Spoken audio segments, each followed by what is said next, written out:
Hey everyone, it's Aaron and welcome back to Push Square, the channel where I talk all things PlayStation, and today I'm looking to the month ahead to break down 13 PS5 games that I think you should keep an eye out for in March 2026. Announced at the State of Play, Legacy of Kain Defiance Remastered allows players to return to the world of Nosgoth as you take control of Vampire Kain and his lieutenant nemesis Raziel. Is that it? Raziel? Let's go for Raziel. Anyway, with legendary blades and a handy supernatural power or two, the two of them will battle through towering locales filled with enemies, solve a bunch of puzzles, and uncover deep, dark secrets. With this being a remaster, players can expect new HD graphics, refined controls, a modernised camera, lost levels from the original game, and that thing I think all remakes and remasters should have, which is the ability to switch from the original graphics to the new graphics at the touch of a button. I love that stuff. Legacy of Kain Defiance Remastered drops on PS4 and 5 on March 3rd. On the same day, PS4 and 5 players also get Scott Pilgrim EX, a brand new brawler where you get to play as Scott Pilgrim, Ramona Flowers, and one of 5 other characters as you take on 3 rival gangs in the fractured time and space of Toronto. Combat is all about combos, wacky weapons, and actually using your surroundings as you level up and customize your characters and fight your way through interconnected levels. The whole thing is of course playable in 4-player drop in, drop out co-op, either locally or online. Sounds like a fun time. The game I am dying to get my hands on this month is Marathon, the first-person extraction shooter from Bungie, the creators of Halo and Destiny. This is actually a multiplayer revival of a shooter trilogy from the 90s, I believe, but Bungie has really held on to that pinpoint atmosphere and mystery lore that just makes it such an intriguing world. This one is playable from February 26th to March 2nd in a free server slam if you wanted to test the game out before buying it, but from the looks of things, this is going to be a bit more of a hardcore take on the extraction genre, especially compared to something like Arc Raiders. With the best FPS gameplay about, Bungie is utilising its experience with build crafting to make Marathon a deep gameplay experience, and I cannot wait to get stuck into it when the game drops on PS5 March 5th. On the same day as Marathon, we have an atmospheric indie on our hands with Planet of Lana 2, Children of the Leaf. This is a hand-painted side-scroller where the introduction of technology begins to influence the tribes for good and bad. Older and more agile now, you must control Lana and her trusty companion Mew as they embark on an adventure across the various environments of their home planet, tackling thoughtful puzzles and uncovering the secrets of not just their home planet, but also themselves. As you can see, this one has a gorgeous art style, it's very atmospheric, and the first one is meant to be quite solid too, so sounds like it's worth checking out.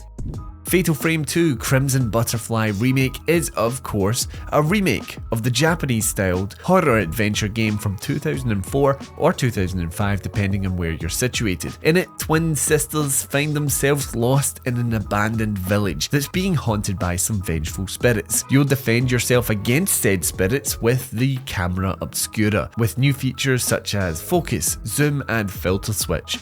As a remake, Fatal Frame 2 has actually been rebuilt from the ground up with new character textures, new lighting and shadow, 3D sound, and side stories and new areas have actually been added to the experience too. Fatal Frame 2 Crimson Butterfly Remake comes to PS5 on March 12th.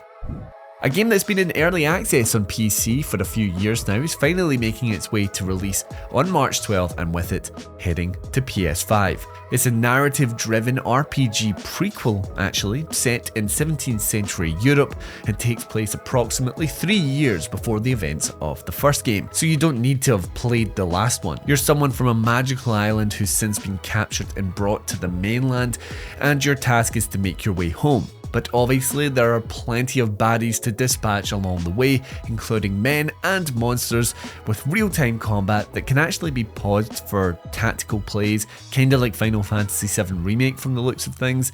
But Greedfall looks like it could be an immersive RPG experience with cities to explore and companions to bond with.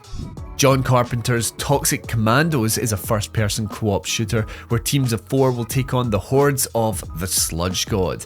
It's a saber game, which means you're yet again getting that horde technology that was established in World War Z I mean, to be fair to them, it's pretty cool, where hundreds of undead will charge upon you as you just blast them to bits. Toxic Commandos has a plethora of weapons, a pretty cool vehicle mechanic in it, and varying missions to carry out, all in the hope of tapping back into that Left 4 Dead 2 energy that so many zombie shooters have tried for and failed. I'm not entirely convinced yet with the game, but I'll definitely be checking it out when it drops on PS5 March 12th. As if March 12th wasn't busy enough, we've also got 1348 Ex Voto, a third-person action adventure set in the 14th century-inspired Italy.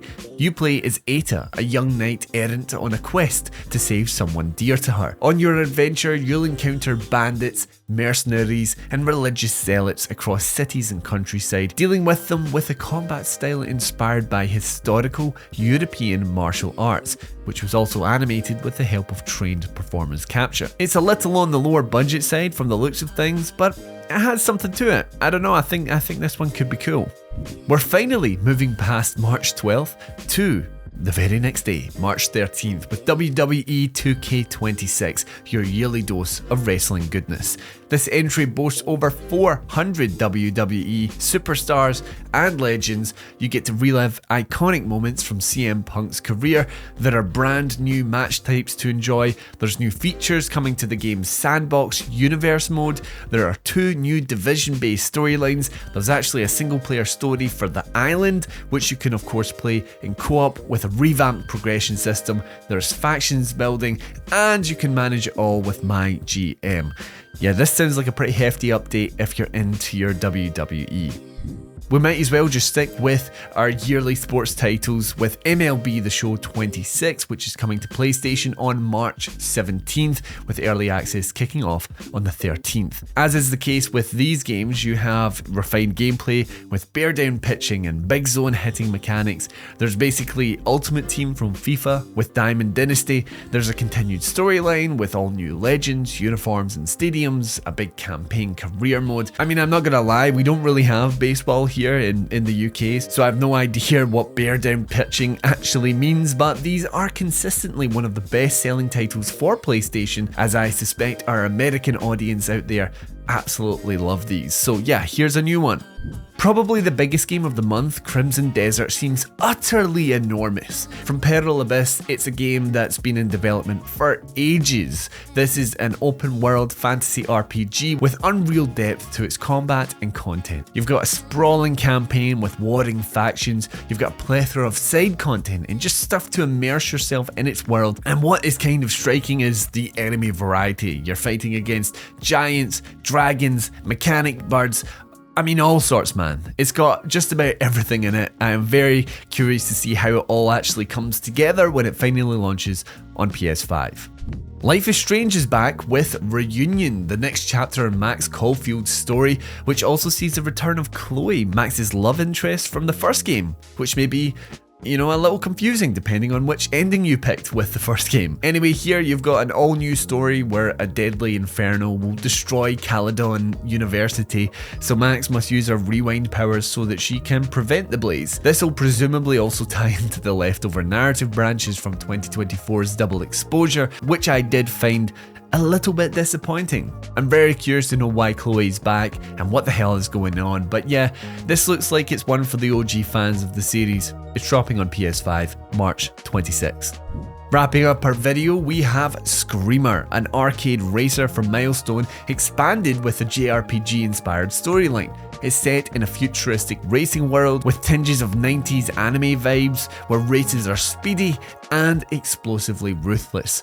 Between your boost, your strike and your shield, you'll be overtaking, evading and smashing through competitors to claim the top spot, and all with a pretty interesting sync and entropy bar system that you build up with your racing skills and prowess. Screamer is actually a reboot of a series from 1995 and is developed by the same folk behind games like MotoGP 25 and Hot Wheels Unleashed.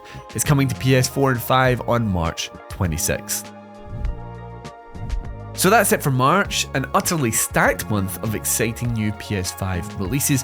Which of these games are you planning to pick up? Let me know down in the comments below. Marathon is really the main one for me. I'd kind of like to check out Crimson Desert as well. But yeah, let me know down in the comments, and if you enjoyed the video, consider leaving a like, and even better, subscribing to the channel if you're in the market for more PlayStation video content just like this. Anyway, thanks so much for stopping by. That's it from me today, so until next time, I've been Aaron, and this has been Push Square.